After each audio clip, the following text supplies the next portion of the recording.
نحمدہ ونصلی ونسلم علی رسولہ الکریم اما بعد فاعوذ باللہ من الشیطان الرجیم بسم اللہ الرحمن الرحیم۔ حاضرین و ناظرین کرام، السلام علیکم ورحمۃ اللہ وبرکاتہ۔ اس مبارک مہینے میں رمضان المبارک کے میں نے یہ چاہا کہ مولا کائنات حضرت علی علیہ السلام کے اقوال جو نصیحتیں ہیں وہ کچھ آپ تک پہنچاؤں۔ اس مالک یکتا کا بہت بڑا فضل ہے کہ اس نے اس کام کے لیے مجھ گناہگار کو بھی چنا۔ یہ سن 2021 چل رہا ہے اور 1442 ہجری چل رہی ہے۔ تو مولا کائنات حضرت علی علیہ السلام کے اقوال وہ اقوال ہیں کہ جو کلام معرفت ہے، اور جو فصاحت و بلاغت بعد از خدا و رسول آپ کے کلام میں پائی جاتی ہے، وہ کسی کے بھی کلام میں وہ فصاحت و بلاغت نہیں پائی جاتی۔ وہ معرفت کی، وہ دانائی کی باتیں ہیں جو کسی سے نہیں سنی گئیں۔ اسی لیے آپ امام العارفین ہیں، امام الاولیاء ہیں۔ تو حاضرین گرامی اور ناظرین کرام، تو میں نے چاہا کہ اس پلیٹ فارم سے مولا کائنات حضرت علی علیہ السلام کی اقوال پہنچاؤں۔ تو سب سے پہلے میں نعت علی سے شروعات کروں گا حصول برکت کے لیے، اور وہ شجرہ، وہ نام پڑھوں گا جن ناموں کی برکت یہ ساری دنیا کو برکتیں مل رہی ہیں، جن ناموں کی برکت سے۔ تو ناظرین کرام، میں نعت علی سے شروعات کرنا چاہوں گا، اور وہ جو کڑیاں ہیں سونے کی، جو سلسلۃ الذہب کہلاتا ہے، ان ناموں کو بھی میں لوں گا حصول برکت کے لیے۔ بسم اللہ الرحمن الرحیم۔ ناد علی مظہر العجائب تجدہ لک فی النوائب کل ہم و غم سینجلی بعظمتک یا اللہ یا اللہ یا اللہ بنبوتک یا محمد یا محمد یا محمد رسول اللہ صلی اللہ علیہ وسلم و بولایتک یا علی یا علی یا علی یا شبر و شبیر یا زین العبا باقر و جعفر موسی کاظم رضا یا تقیو یا نقی یا عسکری مہدی یدی بحر زہرا او نبی کن مشکل معرا روا بحر زہرا او نبی کن مشکل معرا روا۔ آئیے درود شریف پڑھنے۔ اللہم صلی علی محمد و علی آل محمد کما صلیت علی ابراہیم و علی آل ابراہیم انک حمید مجید۔ اللہم بارک علی محمد و علی آل محمد کما بارکت علی ابراہیم و علی آل ابراہیم انک حمید مجید۔ تو یہ اقوال پہنچا رہا ہوں میں نہج البلاغہ سے، جس کا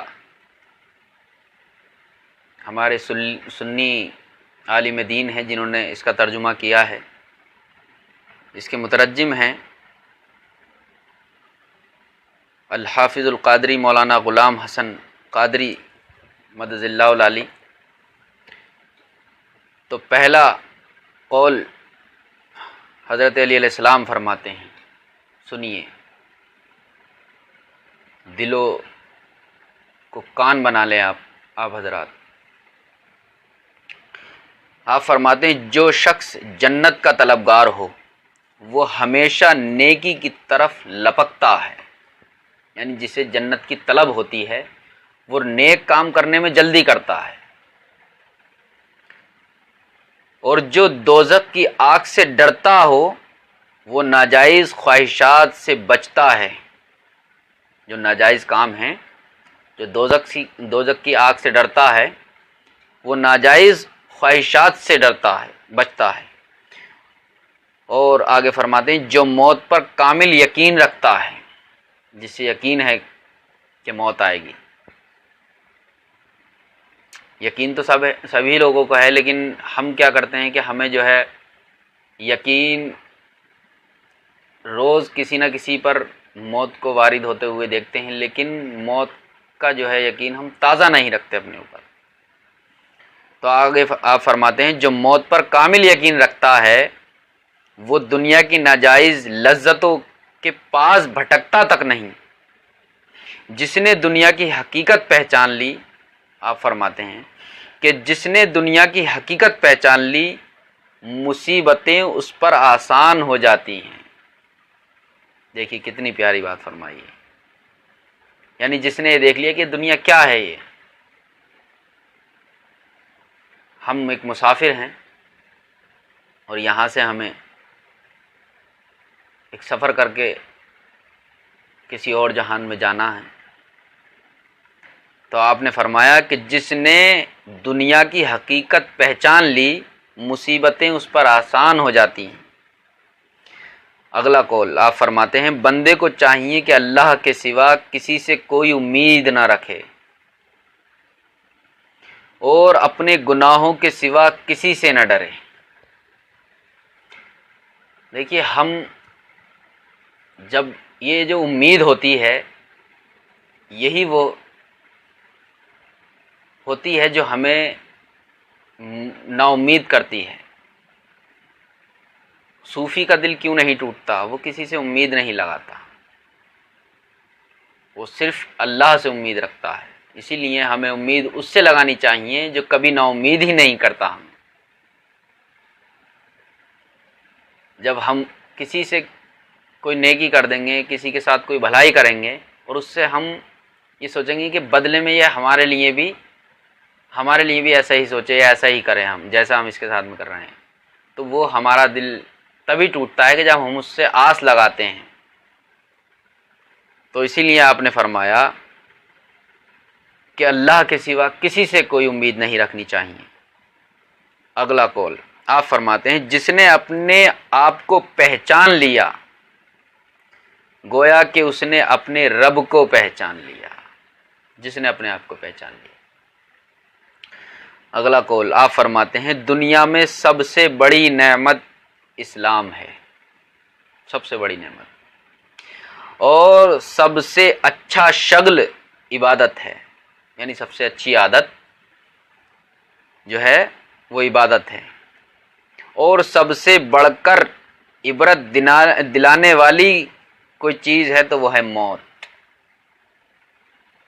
سب سے بڑھ کر جب کسی کا جنازہ اٹھتا ہے تو ہمیں ایک عبرت ملنی چاہیے، ہمیں اس سے عبرت لینی چاہیے کہ یہ شخص جو ہے آج یہ دنیا سے گیا ہے، ہمیں بھی ایک نہ ایک دن اس دنیا سے جانا ہے، تو ہمیں بھی اچھے اچھے کام کرنے چاہیے، صلح رحمی کرنا چاہیے۔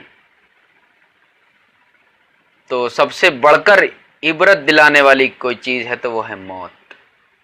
اگلا قول آپ فرماتے ہیں ایمان 4 ستونوں پر قائم ہے: صبر، یقین، عدل اور جہاد۔ اگلا قول آگے فرماتے ہیں آپ خبردار فرقہ بندی سے بچے رہو، جو شخص جماعت سے الگ ہو جائے وہ شیطان کے قابو میں آ جاتا ہے، جیسے ریوڑ سے الگ بکری بھیڑیے کی غذا بن جاتی ہے۔ یعنی ایک جو جماعت ہے ہماری، ہمیں اس سے الگ نہیں ہونا۔ اگر ہم اس سے الگ ہوئے تو شیطان جو ہماری گھات لگائے بیٹھا ہے وہ ایک دم ہمیں گمراہ کر دے گا۔ اور آپ نے مثال بھی دے دی کہ جس طریقے سے جو ہے ریوڑ سے الگ ہو جاتی ہے بکری، وہ بھیڑیے کی غذا بن جاتی ہے۔ اگلا قول آپ فرماتے ہیں اللہ اس شخص پر رحم فرمائے جس نے دانائی کی بات سنی اور مان لی، یعنی جس نے کوئی سمجھداری اور اچھی بات سنی اور وہ مان لی، آپ اس کو گویا کہ دعا دے رہے ہیں کہ اللہ اس پر رحم فرمائے کہ جس نے کوئی اچھی بات سنی اور مان لی۔ تو جسے سیدھے راستے کی طرف بلایا گیا تو اس کے قریب وہ آ گیا، یعنی کسی کو سیدھے راستے کی طرف بلایا گیا اور وہ اس کے قریب پہنچ گیا اس راستے کے۔ اگلا قول آپ فرماتے ہیں اگر تیری زبان شیریں ہے، یعنی تیری زبان میں مٹھاس ہے، تو سب لوگ تیرے بھائی ہیں، اور اگر تیری زبان بری ہے تو گھر کے نوکر چاکر بھی تیرے دشمن ہیں۔ دیکھیے کتنی بڑی بات فرمائی آپ نے، یعنی اگر تیری زبان شیریں ہے تو سب لوگ تیرے بھائی ہیں، گھر کے ہی نہیں باہر کے بھی سب بھائی ہیں۔ اگر ہماری زبان میں شیریں ہوگی، اور آگے فرمایا اگر زبان بری ہے تو اور گھر کے جو نوکر چاکر ہوں گے نا وہ بھی ہمارے دشمن بن جائیں گے اگر ہماری زبان میں شیریں نہیں ہے۔ اگلا قول آپ فرماتے ہیں نصیحت تنہائی میں کرنی چاہیے، اوئے ہوئے، نصیحت تنہائی میں کرنی چاہیے، جو نصیحت بھرے مجمع میں کی جائے وہ نصیحت نہیں بلکہ دوسرے کو ذلیل و رسوا کرنے والی ملامت ہے، نہ کہ وہ نصیحت ہے۔ اب ہم کیا کرتے ہیں کہ 10-20 لوگوں کے سامنے کسی کو ذلیل کرنے کی وجہ سے اس کو جو ہے نصیحت کرتے ہیں اور اپنی علمیت دکھاتے ہیں۔ تو آپ نے یہ فرمایا کہ نصیحت تنہائی میں کرنی چاہیے تاکہ سامنے والے کو برا نہ لگے ہماری بات کا، وہ یہ محسوس نہ کرے کہ یہ مجھے جو ہے ذلیل کر رہا ہے۔ آگے اگلا قول آپ فرماتے ہیں کم عقل آدمی بیہودہ گفتگو کرتا رہتا ہے، یعنی ادھر ادھر کی باتیں کرتا رہتا ہے، اور عقل مند آدمی مجلسوں میں بھی کم گوئی اختیار کرتا ہے۔ یعنی جو عقل مند آدمی ہوتا ہے، آپ نے فرمایا کہ عقل مند آدمی مجلس میں بھی اگر بیٹھا ہوگا نا تو وہ کم ہی بولے گا اور نپی تلی بات کہے گا۔ اگلا قول آپ فرماتے ہیں جہاں تک ہو سکے لالچ سے بچ، جہاں تک ہو سکے، جہاں تک ہماری کوشش ہو ہمیں لالچ سے بچنا چاہیے۔ کیوں؟ کیونکہ لالچ میں ذلت ہی ذلت ہے، سوائے ذلت کے کچھ نہیں ہے لالچ میں۔ اگلا قول آپ فرماتے ہیں رنج کے بغیر راحت، رنج کے بغیر راحت اور غم کے بغیر خوشی کسی کو حاصل نہیں ہوتی۔ آگے فرماتے ہیں غصے کے وقت اپنے آپ پر قابو رکھو۔ ہم غصے میں آتے ہیں تو ہم نہ جانے کسی کو کیا کیا کہہ جاتے ہیں، تو آپ نے فرمایا کہ غصے کے وقت اپنے آپ پر قابو رکھو۔ اگلا قول آپ فرماتے ہیں مخلوق کی خوشنودی کے لیے اللہ کو ناراض نہ کرو، یعنی ہم کوئی کام کریں کسی کو خوش کرنے کے لیے کریں، تو ہم کسی کو اگر خوش کرنے کے لیے کوئی کام کریں گے ایسا کہ بظاہر تو ہم بڑا اچھا کام ہے لیکن ہم کسی کو خوش کرنے کے لیے کر رہے ہیں تو اللہ ہمارا ناراض ہو جائے گا اس سے۔ تو آپ فرماتے ہیں اگر اللہ سے تمہارا رشتہ کٹ گیا تو کوئی بھی اللہ کی جگہ تمہارے کام نہیں آ سکتا، یعنی جب اللہ ہی ہم سے ناراض ہو جائے گا تو ہم کسی کو کتنا ہی خوش کریں ہمارا وہ خوش کرنا کچھ کام نہیں آئے گا، جبکہ ہم کسی کو اگر خوش بھی کریں تو یہ سوچ کے کام کریں کہ اللہ ہمارا اس سے خوش ہو۔ تو آپ نے فرمایا مخلوق کی خوشنودی کے لیے اللہ کو ناراض نہ کر، اگر اللہ سے رشتہ کٹ گیا تو کوئی بھی کام نہیں آ سکتا۔ اگلا قول آگے فرماتے ہیں آپ تمہارے پاس جو مال جمع ہے اسے محتاجوں اور غریبوں پر خرچ کرو، جو لوگ فقر و فاقہ میں مبتلا ہوں ان کی ضرورتیں پوری کرو۔ آگے فرماتے ہیں اگلا قول موت کے بعد جو کچھ پیش آنے والا ہے اس سے کبھی غافل نہ رہو، یعنی موت کے بعد جو ایک عقیدہ ہے ہمارا، آپ نے فرمایا اس سے کبھی غافل نہ رہو کہ ہمارا قبر میں جانے کے بعد کیا ہوگا، ہم سے کیا سوالات، ہم سے کیا پوچھا جائے گا، اور کیا کیا حق و حساب ہم سے لیا جائے گا، اس کے بارے میں آپ فرماتے ہیں کہ موت کے بعد جو کچھ پیش آنے والا ہے اس سے کبھی غافل نہ رہو، اور موت کو ہمیشہ یاد کرتے رہو، لیکن موت کی آرزو کبھی نہ کرو۔ یعنی ہم یقین کو تازہ رکھیں اپنے اوپر کہ ہاں ہمیں موت آنے والی ہے، اور جب ہمیں موت کا یقین ہم ہر وقت اپنے اوپر تازہ رکھیں گے تو ہم کسی کو نہ ہی ستائیں گے، نہ ہی کسی کو برا بھلا کہیں گے، اور نہ ہی کسی کے ساتھ کسی طریقے کی کوئی زیادتی کریں گے۔ تو آپ نے فرمایا موت کو ہمیشہ یاد کرتے رہو، لیکن موت کی آرزو نہ کرو کہ اللہ تو ہمیں موت دے دے، یہ کہنا۔ اگلا قول آپ فرماتے ہیں قرآن کی رسی کو مضبوطی سے پکڑو، اس سے نصیحت حاصل کرو۔ لیکن اب کیا ہو رہا ہے، رمضان میں بھی اگر قرآن کوئی پڑھ رہا ہے تو کوئی یہ تعریف سمجھ رہا ہے کہ میں نے 10 پارے پڑھ دیے، 20 پڑھ دیے، اور کوئی اس بات میں تعریف میں گم ہے کہ میں نے 10 منٹ میں پارہ پڑھ دیتا ہوں۔ آپ نے فرمایا اس سے نصیحت حاصل کرو، جو چیز اس نے حلال کر دی ہے، یعنی اللہ تبارک و تعالیٰ نے قرآن میں، اسے حلال سمجھو، اور جس چیز کو اس نے حرام کر دیا ہے اس کو حرام سمجھو۔ اگلا قول آپ فرماتے ہیں آگے کہ خدا کے ساتھ سب سے زیادہ حسن ظن رکھنے والے ہی خدا سے سب سے زیادہ ڈرنے والے ہوتے ہیں۔ یعنی جو سب سے زیادہ خدا کے قرب حاصل ہوتا ہے جن کو، وہی خدا سے سب سے زیادہ ڈرتے ہیں۔ ایک مرتبہ ایک ولی تھے، انہوں نے یہ دیکھا کہ کوئی آدمی زاروں قطار رو رہا ہے، زاروں قطار۔ تو انہوں نے سوچا کہ میں اس کے قریب جاؤں اور میں اس سے پوچھوں کہ تو کیوں رو رہا ہے، اور اس کے لیے میں بھی دعا کروں گا۔ زاروں قطار بے انتہا رو رہے تھے۔ جب انہوں نے ان کو اٹھا کر اور جب چہرہ دیکھا تو جب انہوں نے چہرہ دیکھا تو وہ چہرہ تھا پیران پیر دستگیر شیخ عبد القادر جیلانی رضی اللہ تعالیٰ عنہ کا۔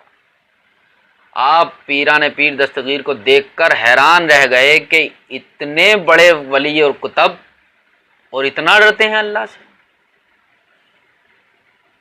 تو اسی لیے مولا کائنات حضرت علی علیہ السلام فرماتے ہیں خدا کے ساتھ سب سے زیادہ حسن ظن رکھنے والے لوگ ہی خدا سے سب سے زیادہ ڈرنے والے ہوتے ہیں۔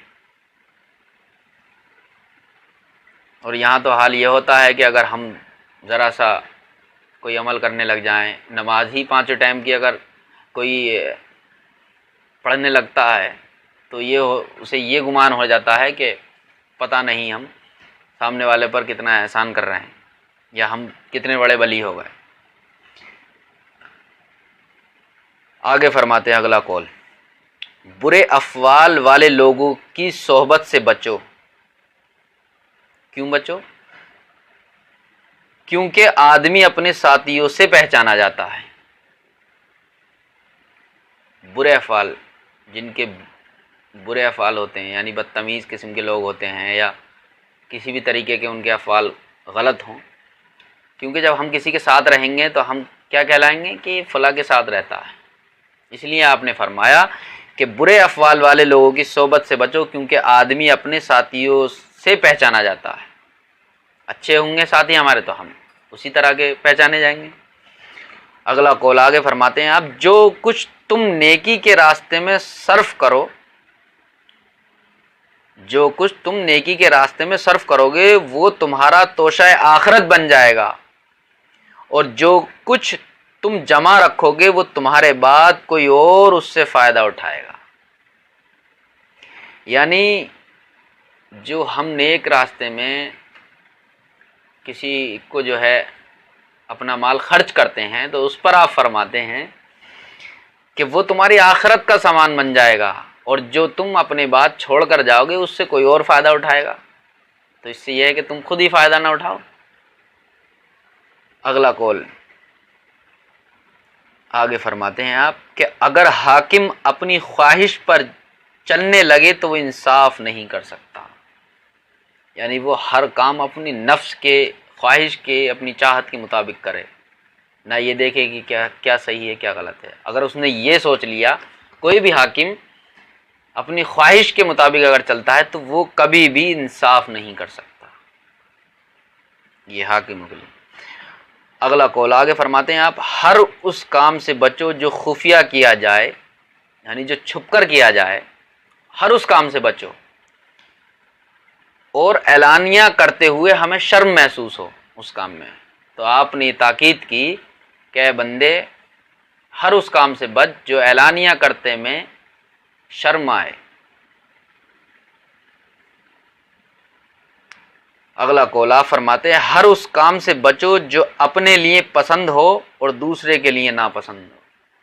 قربان جاؤں، دیکھیے آپ سنتے جائیے، کتنی پیاری بات فرمائی ہے۔ ہر اس کام سے بچو جو اپنے لیے پسند ہو اور دوسروں کے لیے ناپسند ہو۔ اب ہم کیا کرتے ہیں کہ بس جو ہمیں پسند ہے سامنے والے کو کتنا ہی برا لگے کیا ہے، بس ہمیں کرنا ہے، ہمیں اچھا لگ رہا ہے۔ تو آپ فرماتے ہیں کہ ہر اس کام سے بچو جو اپنے لیے پسند ہو اور دوسروں کو ناپسند ہو۔ اگلا قول آپ فرماتے ہیں سنی سنائی بات کا چرچا مت کرو، آدمی کے لیے یہ جھوٹ کافی ہے کہ جو کچھ سنے دوسرے لوگوں کے سامنے اسے دہراتا پھرے، یعنی اس انسان کے لیے یہی کافی ہے کہ اس نے کچھ بات سنی اور سب میں وہ بات کہتا پھر رہا ہے سبھی جگہ۔ تو آپ نے فرمایا اس آدمی کے لیے یہی جھوٹ کافی ہے کہ وہ سنی سنائی باتوں کو ادھر ادھر کہتا پھرتا ہے۔ اگلا قول آپ فرماتے ہیں اپنی عزت و آبرو کو لوگوں کی چیمی گوئیوں کا نشانہ نہ بننے دو، یعنی جو ہمارے بارے میں لوگ چیمی گوئیاں کرتے پھریں کہ فلاں شخص تو یہ کر رہا ہے، فلاں آدمی تو یہ کر رہا ہے، اس لیے آپ نے فرمایا کہ اپنی عزت و آبرو کو لوگوں کی چیمی گوئیوں کا نشانہ نہ بننے دو۔ آپ فرماتے ہیں بازار کی مجلسیں شیطانوں کی جگہیں اور فتنوں کے تیر ہیں، ان سے دور رہو، یعنی چوراہوں کی جو مجلسیں ہوتی ہیں اس کے لیے آپ نے فرمایا کہ شیطان کی جگہ ہوتی ہیں، فتنوں کے تیر ہوتے ہیں، یہاں سے فتنے جنم لیتے ہیں، یعنی 10 آدمی چوراہے پر کھڑے ہو گئے، وہاں سے طرح طرح کی باتیں آپ سبھی لوگ دیکھتے ہوں گے کہ کیا وہاں پر ہوتا ہے۔ اگلا قول آپ فرماتے ہیں گناہ پر پشیمان اور شرمندہ ہونا گناہ کو مٹا دیتا ہے، یعنی ہم سے کوئی گناہ سرزد ہو گیا اور ہم اس پر پشیمان ہو رہے ہیں اور ہم نے آگے کے لیے توبہ کر لی، تو وہ ظاہر سی بات ہے کہ اللہ تبارک و تعالیٰ بھی اس کو ہمیں معاف فرما دے گا اگر ہم شرمندہ ہوں گے اپنے گناہ پر۔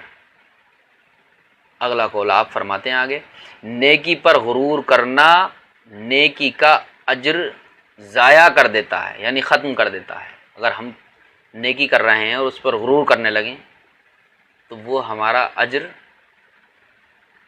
نہیں رہتا، باقی وہ ضائع ہو جاتا ہے۔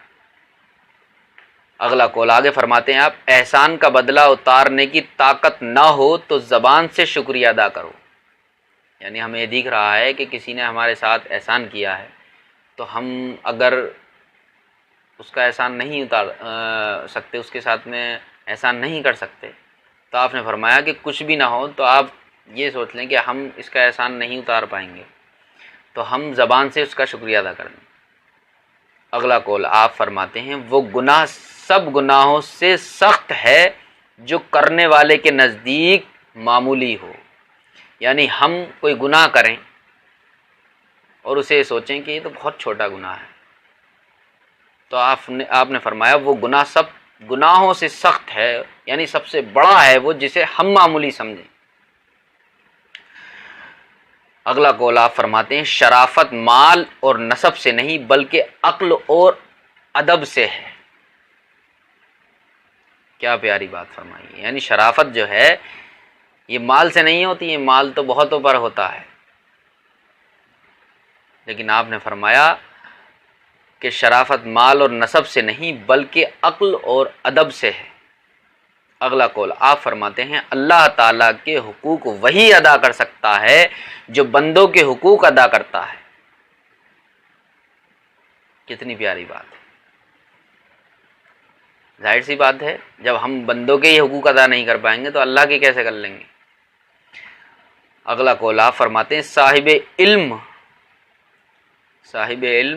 اگرچہ حقیر حالت میں ہو اسے ذلیل مت سمجھو، یعنی اس کے پاس اگر پیسہ نہیں ہے، وہ اگر غریب حالت میں ہے، حقیر حالت میں ہے، تو آپ نے فرمایا کہ اسے حقیر، اگر علم والا کوئی ہے تو اگرچہ حقیر حالت میں ہو اسے ذلیل مت سمجھو کہ یہ ذلیل ہے۔ اگلا قول آپ فرماتے ہیں جو اپنا معاملہ اللہ تعالیٰ کے ساتھ درست رکھے گا اللہ تعالیٰ اس کے معاملات لوگوں کے ساتھ درست رکھے گا۔ ہم اللہ سے تعلق اپنا اچھا کریں تو اللہ ہمارا بندوں سے تعلق اچھا کر دے گا۔ اگلا قول آپ فرماتے ہیں آگے کہ جو شخص اپنے باطن کو درست کرے گا اللہ تعالیٰ اس کا ظاہر بھی درست کر دے گا، یعنی ہم اپنے باطن کو اگر صحیح کر لیں گے تو اللہ تبارک و تعالیٰ ہمارے ظاہر کو بھی اچھا کر دے گا۔ اگلا قول آپ فرماتے ہیں بات کہنے والے کو نہ دیکھو بلکہ بات کو دیکھو کہ وہ سامنے والا کہہ کیا رہا ہے۔ لیکن آج کل کیا ہوتا ہے کہ چاہے کچھ بھی ہے، فلاں آدمی نے یہ بات کہی ہے، نہیں ہمیں یہ بات نہیں ماننی ہے، کہ کچھ بات سنی، بولے کس نے کہی تھی، بولے فلاں آدمی نے کہی تھی، بولے نہیں، تو اس لیے آپ نے فرمایا بات کہنے والے کو نہ دیکھو بلکہ بات کو دیکھو۔ اگلا قول آپ فرماتے ہیں آگے عقل کلام کی خوبی سے اور شرافت اچھے کاموں سے ظاہر ہوتی ہے، یعنی ہماری عقل کتنی اچھی ہے، یہ جب ہم بولیں گے نا تو تبھی ظاہر ہوگی، اور شرافت اچھے کاموں سے ظاہر ہوگی کہ ہاں بھی بڑا شریف آدمی ہے۔ تو حاضرین و ناظرین کرام یہ ہیں آپ کے اقوال، اور انشاءاللہ العزیز اللہ نے چاہا تو آگے پھر ہم آپ کے اقوال اسی طرح بیان کریں گے۔ تو بس اس وقت صرف اتنے ہی، باقی اقوال آپ کے بہت ہیں، انشاءاللہ پھر بیان کریں گے۔ اگر آپ حضرات چاہیں تو اس چینل سے جڑ بھی سکتے ہیں، کیونکہ اس پر اسی طرح کی باتیں انشاءاللہ آپ کو مولا کائنات حضرت علیہ السلام کے اقوال و احوال آپ کو آگے بھی ملیں گے، اور بزرگان دین اولیاء اللہ صحابہ اکرام کی بھی باتیں آپ کو انشاءاللہ ملیں گی۔ وآخر الدعوانا الحمدللہ رب العالمین۔ السلام علیکم ورحمۃ اللہ وبرکاتہ۔